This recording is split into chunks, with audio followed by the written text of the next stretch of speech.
What's up, guys? This is Matthew here with Gadget University, and I'm back again with another review.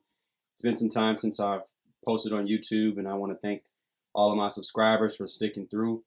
It's been about a year, I've been buying tech. I just haven't been doing any videos, just to let you guys know. And I haven't had an Android phone in a long time, so I've been currently using the iPhone 6, and I've had the iPhone 5 and 5S, of course, which you guys have already known. But my last Android phone was the Nexus 4, and when the Motorola X 2014 came out, I just knew it was going to be an awesome phone.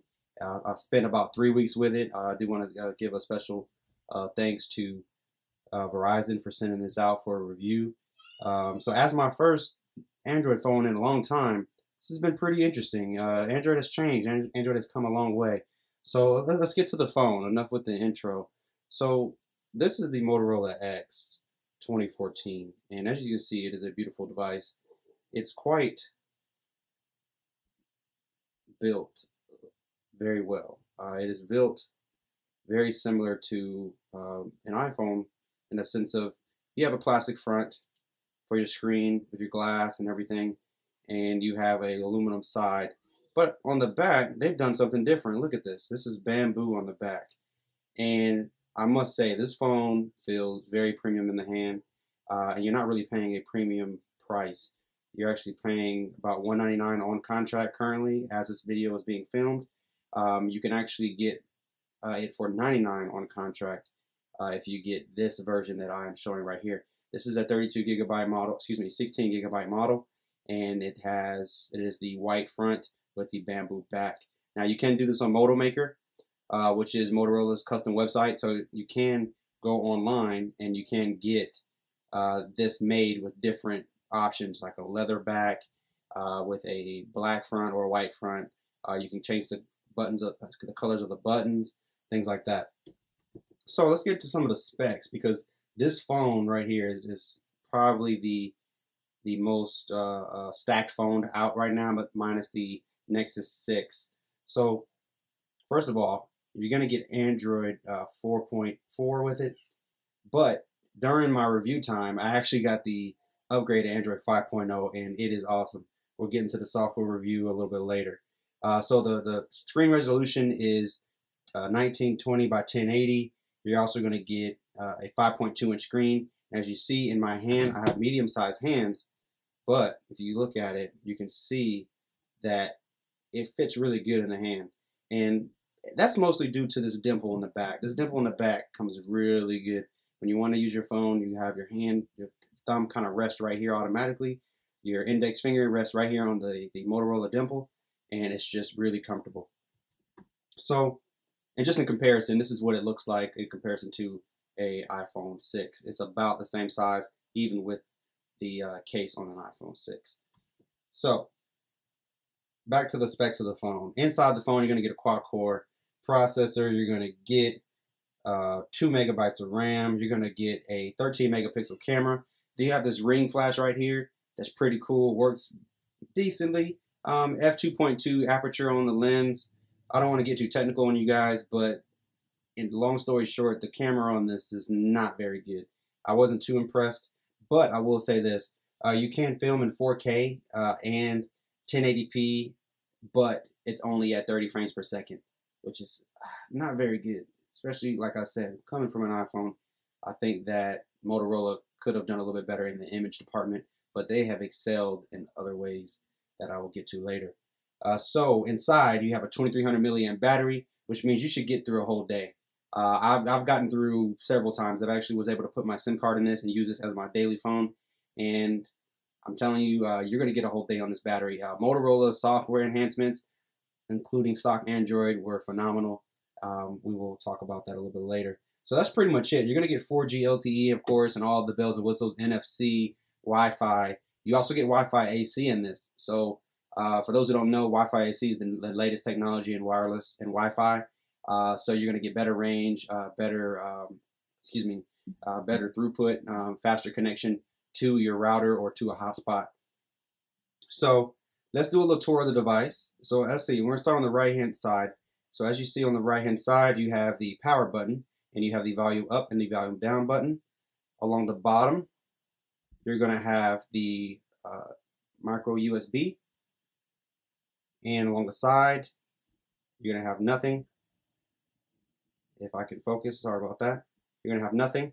Across the top, you're going to have your semi-eject tool, your semi-eject, and your 3.5mm headphone jack. And also you can see with some of the design, you can see that it is metal, and you can look closer, you can see that there's the antenna lines. Speaking of the antennas, the signal quality on this phone is great. Motorola has always been really good at signal quality. They make sure that you're going to get your full signal, your bars if you're owed them. You know what I mean? So look, across the top you have these sensors. This is a sensor right here, right here, right here, and right here. What these sensors do, actually there's one right here, I'm sorry. Right here and right here and right here. What these sensors are is they sense the active display. So I'm going to try to demo it, but it might not work too good right now. It's really more of like when you put your phone in your pocket and you pull it back out. Just an example. It's in my pocket right now. I just pulled it out. It's not even going to work.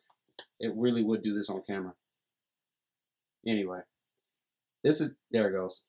So you see the screen is barely on right now. It kind of cut back off.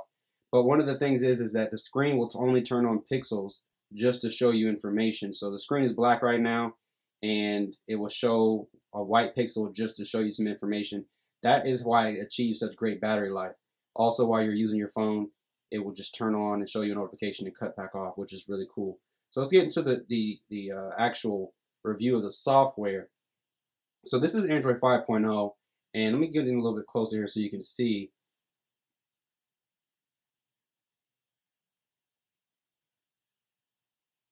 So as you can see here, you have actionable notifications. So if you want to touch it, it'll take you to your actual notification, the app.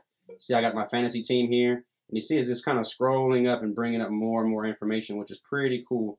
Also, if I tap that, it'll take me right to my fantasy app, which is pretty cool. You have eBay, of course, and you have your emails.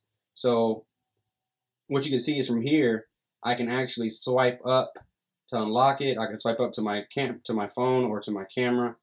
I can actually pull down from the top, and I can access some of my options. You see I'm connected to my Wi-Fi. I have my auto rotate off, or on, I mean. You can turn the flashlight on. You see I'm connected to Verizon's 4G LTE network. And let's go ahead and get inside. So once you're inside, you're going to see that this is Android 5.0. So it's a lot of, this is not an Android 5.0 review, this is a Nexus review. So if you look at this, you'll see that there's a lot of differences in Android, different from most Android phones out there. So this is basically Android, stock Android, with the exception of some custom apps from Motorola. And in my opinion, this is how Android should be done. It should be stock Android with manufacturers adding apps that provide value. Alright, so once you're in the software, you can see that you have some widgets here. You have your search bar across the top.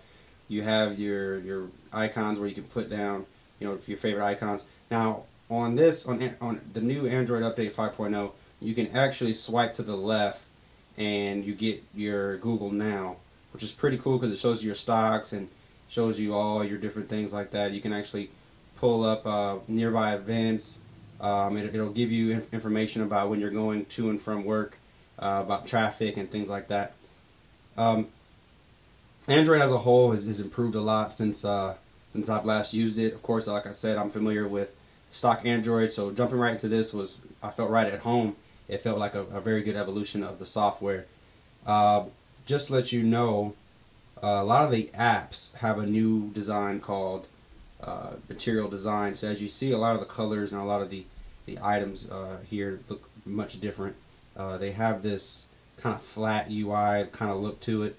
Looks a lot better than the Metro or Windows Phone UI, as well as the iOS. It's very easy to follow, very easy to understand. Everything kind of comes from something. That's kind of the theme here. What I mean by that is that when you're pulling from the drawer, things come from the top.